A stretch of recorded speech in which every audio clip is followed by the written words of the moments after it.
Good afternoon, everyone. I'm Jordan with Citywide Mortgage Services, your personal mortgage planner. So today I wanted to bring you a guest, a really good friend of mine and a partner in crime, I call him. His name is Doug Williams. He's a top realtor here in Vancouver with Remax Crest Realty. And today I wanted to talk to you about a market update. So for the last 4 months, for the past 4 consecutive months, we've been seeing an increase in sales activity in the Vancouver board. So I'm going to be talking to Doug about that. So welcome, Doug. Thanks so much for taking the time. Thank you for having me. To speak with me. So as I was saying, for the past 4 consecutive months, we've seen an increase in the sales activity in the Vancouver board. So tell me a little bit more about that. What does that mean? Well, what it actually means is we look at the numbers 2 ways. We look at month-to-month increase, and we look at the year previous month as well. Yeah. So July, sales were up 23.5% in July over July of the previous year. August was up 15.7%, but actually down from the previous month's numbers. That's right. Now, August is always the slowest month anyway. People are taking holidays. Yeah, exactly. The people that are going to buy a home and move, that's already happened because they don't want the kids to be moving in October, November. They want them there at the start of the school year. Mm-hmm. September sales were up 46%, another big jump. That's huge. That is huge. Because we had it was quite slow, and I certainly can attest to this that in September we definitely started seeing more people buying. I know that my business started getting much busier around that time as well. Exactly, and that would have been 3 months. That's a quarter. That's when you and I were talking. We're saying, okay, we've got some momentum here. Let's see what the next months bring. And so then October comes and it was up 45%. 22.5% increase over September of that same year, which was so busy. Wow. Mm-hmm. And actually the October sales were 9.8% above the 10-year October average. So October was a really big month. Yeah, and I can certainly say that, I've been really busy, particularly like in October and the beginning of November. And, we're kind of coming out of the soft market. I always get this question, have we seen the bottom yet? So what are your thoughts on that? Well, I would say the bottom is in the rearview mirror because we have 4 months in a row now of increased sales. Now, let's remember, it's not prices, it's sales activity. Yeah. Prices don't rise until you've had a couple of months of sales increase. You need sales to happen first, and then prices will happen. They'll follow suit. But, so that's where we are with that. Yeah, so that's a great question.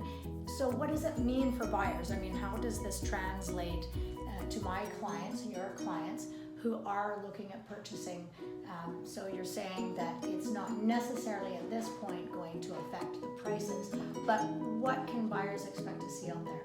Well, right now there are inventory shortages in certain price points. I'll give you 2 examples. $400,000 price bracket. I have a buyer in Vancouver East and in the North Shore, and it's the same thing happening. The good stuff is going quickly. We're not seeing a lot of multiple offers, but the people that are pre-approved, which is where you come in, they're going in there and they're looking at the stuff that needs minimal work, that's turnkey, and this product is disappearing quickly.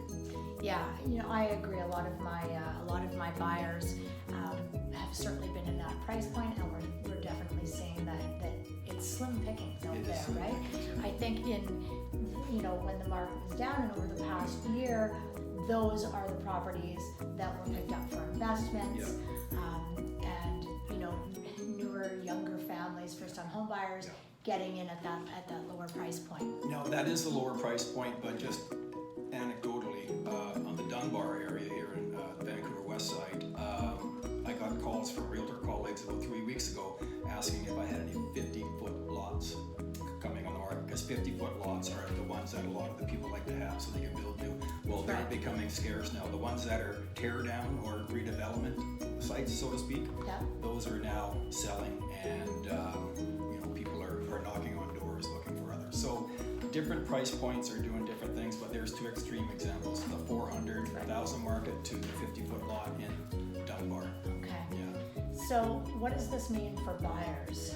Or sorry, not buyers, sellers. For sellers? Well, for sellers, I think the best way to look at it is we talked about that it's not just the prices. Sellers, if you took a listing, say 6 to 8 months ago, days on the market was 7 to 9 months on the market. Wow. Where you had to keep the house in show condition, you had to be ready for open houses, you had to keep the lawn in good condition in case someone wanted to view the property, and that's very stressful on people. And very much so, very much a buyer's market, you know. It is a buyer's market, but further to your point, sellers now would be more inclined to put their property in the market if they know that it's not going to take as long to sell, if they know that there's increased activity. Sellers are now going to be on board, and that's also going to help some of the inventory problems that we discussed just a minute ago. Yeah, exactly. So maybe we'll see an influx in the inventory as well, because people are deciding, okay, I want it to sell. Yeah. Now, maybe, you know, might be a good time. Well, that overused word balance, we would just like some balance in the market. We'd like some more inventory, we'd like sales to happen, and carry on from there.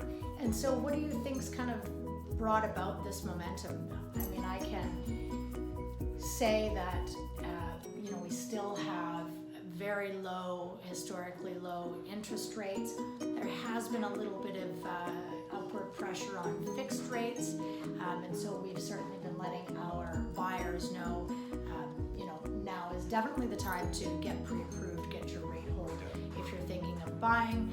But certainly, you know, I think the stress test that came in a couple of years ago, we're all kind of getting used to that now, and becoming more comfortable. It's just what it is.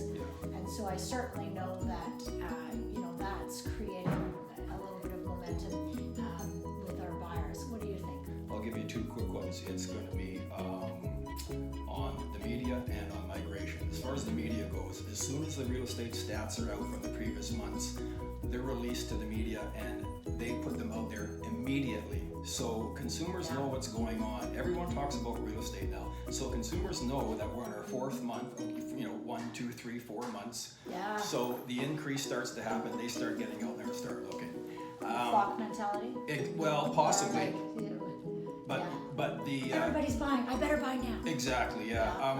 I used to teach first-time homebuyer classes, and I used to plead with them: don't wait until your friends are buying. That's it. Buy now, because we never know where the bottom is until we passed it. And as I said earlier, That's right. it looks like it's in our rearview mirror. And the other point is, you've heard of migration. Well, intermigration, people from other provinces moving to BC. Alberta and BC used to be neck and neck with which one had the most intermigration, but now with Alberta being in a bit of a downspin with the oil and gas market, BC is quite high in intermigration. So a lot of people are moving here still. They need a place to stay, and of course it's a beautiful place to live. So that puts pressure on the inventory again, but that's what's causing this this increase in the market activity right now. Well, that's all great information. Thank you so much.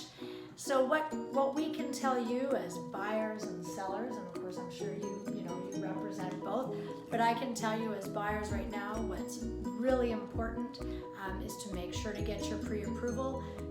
You know, deals fall through due to financing, and I know that you know, it's important for Doug if he's going in looking to help his client purchase a property. He wants to make sure that you are, you know, safe and pre-approved for a certain amount, which of course I would like to help you with.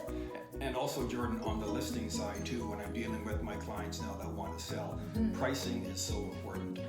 Yeah. Unfortunately, a lot of sellers live in an area where they had neighbors that sold 2.5 years ago around the peak, and they still socialize with their friends, and to sit and talk to them. And of course, everyone talks about prices. Of course. To know now that they're going to sell theirs for $1.5 million less than their friends did, that's a tough one to swallow for people. So that also puts the emotional and maybe a bit of an ego strain on why people would want to list their property. But people are now looking at selling because the activity is good. It's not going to be on the market as long, and it's just it just seems more robust. The election's behind us. Things have settled down a little bit here now. The uncertainty, we know where we're going for the next 4 years, so people are just going to strive forward with it. Yeah, exactly. Well, thanks so much, Doug. It's been so nice chatting with you. You are welcome. Thank you. Look, I get a handshake. That's a new one. Anyway, again, this is Doug Williams from Remax Crest Realty. I'm going to put his information on the bottom. Thanks so much for taking the time to watch. Have a fantastic weekend, and I'll see you here next week. Thank you, Jordan.